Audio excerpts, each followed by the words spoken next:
Hey, just came out in the morning time and I chucked this rubber worm underneath this tree over here, and immediately I got a hit.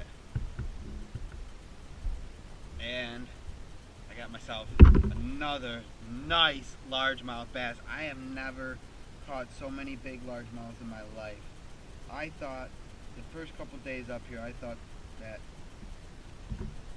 I didn't really think there was a lot of largemouth in here. It's just I didn't see any activity,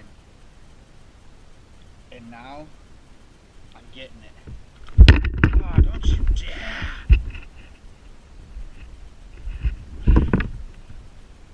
Look at that baby. Look at the size of these fish I'm catching. Look at these. Yeah. Oh, this is awesome. I don't know if they want to eat them. I don't know.